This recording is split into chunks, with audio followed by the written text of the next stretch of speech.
देखिए, कैंसर इस वक्त एक ऐसा वर्ड है which is a nightmare for all people. There are around 38 new cancer patients in a day. India has now become cancer epicentre of the world. इसमें genetic सबसे जो पहला वजह होता है, दैट्स जेनेटिक. सबसे जो मेन है दैट इज़ एडल्ट्रेटेड फूड. देखिए, हम बात करेंगे rise in the cancer patients. हमारे साथ एक ऐसे शख्स मौजूद है इस टाइम पे जो कि ऑथर है, साथ साथ में एक सोशल एक्टिविस्ट भी है. इनसे जानने की कोशिश करेंगे क्योंकि काफ़ी महारत रखते हैं इन चीज़ों के साथ.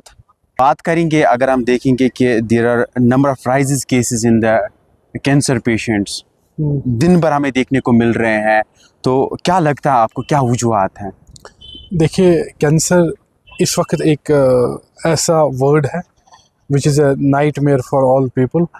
तो अभी कुछ दिन पहले एक रिपोर्ट शाया होगी जिसमें ये बताया गया there are around 38 new cancer patients in a day, जो कि डिटेक्ट हो रहा है 38 पेशेंट्स एक दिन में जे.एंड.के में. तो ये सिर्फ जे.एंड.के में नहीं है, ये पूरी दुनिया में है. India has now become cancer epicentre of the world. तो हिंदुस्तान में ज़्यादा कैंसर केसेस जो अभी राइज पे है. इसमें बहुत सारे वजूहात हैं. इसमें जेनेटिक सबसे जो पहला वजह होता है दैट्स जेनेटिक. अगर फॉर एग्ज़ाम्पल किसी की फैमिली में किसी को कैंसर होता है, उसकी जेनेटिक्स में उसमें पॉसिबिलिटी है, बट दैट्स वेरी लो कि उसके बच्चों में वो डीएनए है वगैरह, वो बहुत, उसकी पॉसिबिलिटी बहुत लो है, वो 10% की है. तो लेकिन जो 90% इसमें जो रीज़न है that is reason of that, वो उसमें जैसे एडल्ट्रेटेड फूड आता है, या उसमें कोई ऐसा रीज़न होता है कि जिसमें जो ख़ास है that is smoking is there. ऐसी दवाइयाँ इस्तेमाल करना जिससे डीएनए में प्रॉब्लम होती है, जिसकी वजह से कैंसर केसेस रेज होती है. सबसे जो मेन है दैट इज़ एडल्ट्रेटेड फूड. जो ये हम राइजिंग नंबर देख रहे हैं प्रेजेंट टाइम में कैंसर पेशेंट्स के, जब हम खुसूसन पूरे इंडिया और स्पेशली कश्मीर की बात करते हैं, तो मेन कुछ रीजंस क्या लगता है आपको? क्योंकि लोगों तक एटलीस्ट ये पहुंचना चाहिए कि किससे एहतियात बरतने की ज़रूरत है और कैसे इन चीज़ों से बचा जा सकता है, ताकि जो ये राइजिंग नंबर है इसको हम एटलीस्ट नीचे कर सकते हैं. देखिए, इसमें जो सबसे जो पहली चीज़ है, अगर हमें इसको रोकना है तो we should be going for medical checkups. अगर इसमें अर्ली डिटेक्शन हो जाए तो उससे बहुत इसमें फ़र्क पड़ सकता है. बट यहाँ पे जो प्रॉब्लम है ख़ुसूसन कश्मीर में, मैं आपको बताऊँगा. आप 100 में से 90 ऐसे मेल्स देखोगे जिन्होंने पूरी लाइफ में कोई यूएसजी नहीं किया होगा, पूरी लाइफ में कोई टेस्ट खुद का नहीं किया होगा. तो इसीलिए यहाँ पे जब भी मोस्ट ऑफ द केसेस जब भी डिटेक्ट होते हैं, they are in 4th stage. तब तक जब तक वो उस पर इलाज करेंगे वो बहुत देर हुई होती है.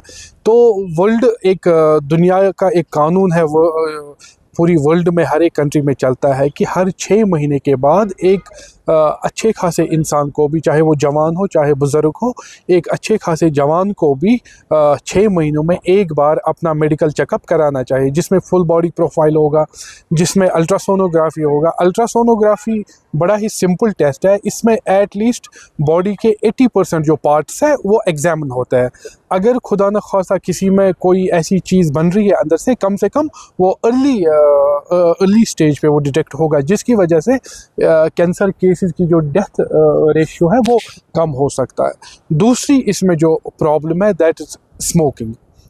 आप इस बात से मुतासिर होंगे, आप इस बात से बड़े हैरान होंगे कि 100 में से 5 स्मोकर्स जो है उनको at the age of 60 or from the age of 55 to 65 they get lung cancers.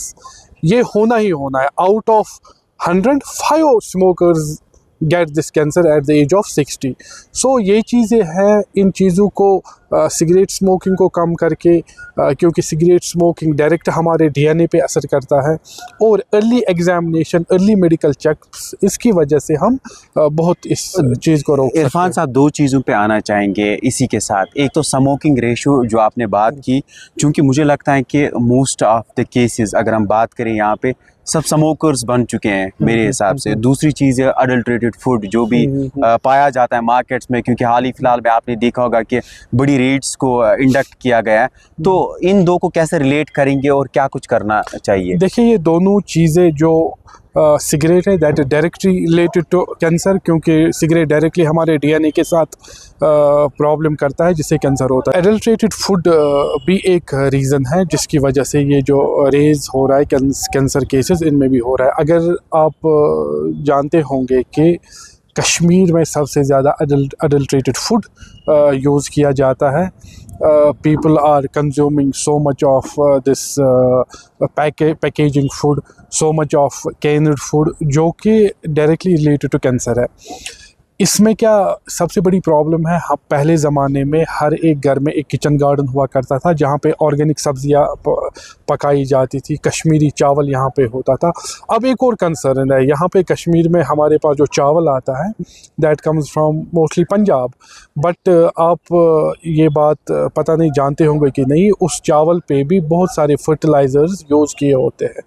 सो वो जो बाहर से जो चावल हम इंपोर्ट करते हैं उस पे फर्टिलाइज़र्स होते हैं।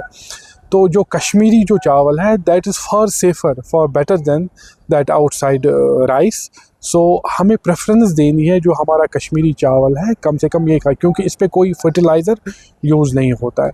Fertilisers are the main reason for this cancers. And और जो मेवा है, फ्रूट्स वगैरह है, ज़्यादातर अगर आप देखोगे rural Kashmir is getting affected, क्योंकि वो वहाँ पे वो स्प्रे वगैरह फर्टिलाइज़र्स की करते हैं, वो फिर एयर पैसेज के थ्रू बॉडी में चला जाता है। तो यही चीज़ें हैं जो इसकी एक वजह है। देखिए, एक आम इंसान जो है जिसको नहीं पता होता है इन सारी चीज़ों का, जिसको अवेयरनेस नहीं होती है, क्या कुछ एहतियात बरतना पड़ेगा इन चीज़ों से, और गवर्नमेंट को कैसे एक्ट करना चाहिए रिगार्डिंग दिस एडल्ट्रेटेड फूड्स जो अभी आप बात कर रहे थे?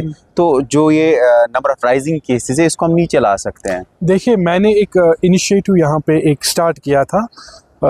उस ज़िमन में मैंने डिस्ट्रिक्ट एडमिनिस्ट्रेशन के साथ भी बात की थी। मैंने उनको कहा था कि हम एक पूरी पॉपुलेशन को एग्ज़ामिन करेंगे, पूरी पॉपुलेशन को हम अल्ट्रासोनोग्राफी पे लाएंगे, पूरी पॉपुलेशन को हम कुछ ब्लड सैम्पलिंग करेंगे, फिर हम उसको एग्ज़ामिन करेंगे। सबसे पहले जो इसमें जो हमें एहतियात करना है कि हमें हर 6 महीने में कम से कम एक बार अपनी ब्लड प्रोफाइल करनी चाहिए, फुल बॉडी प्रोफाइल करनी चाहिए, और एक अल्ट्रासोनोग्राफी करनी चाहिए। अगर ये 2 टेस्ट हम करें, उससे एट लीस्ट 90% जो बॉडी हमारी कवर होती है। अगर किसी भी ऑर्गन में कोई प्रॉब्लम है वो 90% बॉडी कवर होती है।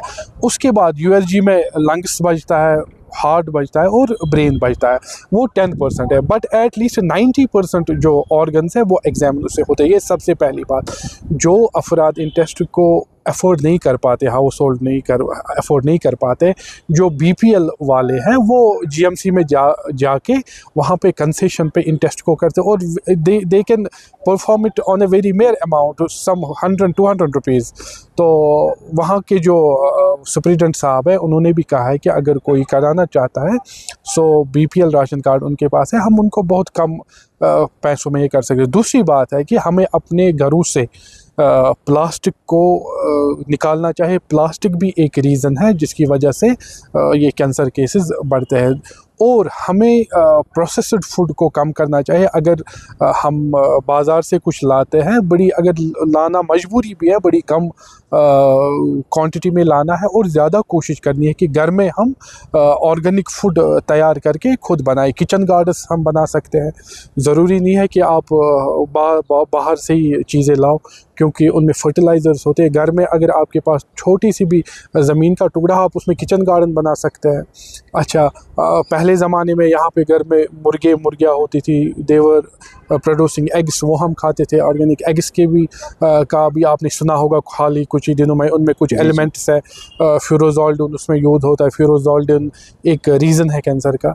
तो इट वाज बेटर कि अगर रूरल कश्मीर में जगह होती है, बहुत सा जगह होती है, तो उनको चाहिए किचन गार्डन्स अपने रखे, मुर्गे रखे अपने पास, एनिमल्स रखे, ताकि वो पूरा ऑर्गेनिक फूड हम खाएं। और आप जानते होंगे कि जापान में लाइफ एक्सपेक्टेंसी बहुत ज़्यादा है, 80 ईयर्स की एज वहाँ पे लाइफ एक्सपेक्टेंसी है। उसका रीज़न यही है कि दे कंज्यूम ऑर्गेनिक फूड। वो घर में चीज़ों को बनाते हैं, घर में उगाते हैं, खुद खाते हैं। वही रीज़न है कि उनकी जो लाइफ एक्सपेक्टेंसी है that's far better than India. चलिए, ये कुछ स्टोरी आप तक पहुंचाने की कोशिश की हमने, जो कि हम डे टू डे लाइफ में देखते हैं कि there is number of rising cases in the cancer patients. तो ये एक्सपर्ट थे हमारे साथ इरफान साहब, तो हमने आप तक ये स्टोरी पहुंचाने की कोशिश की। दीजिए इजाज़त, खुदा हाफिज़।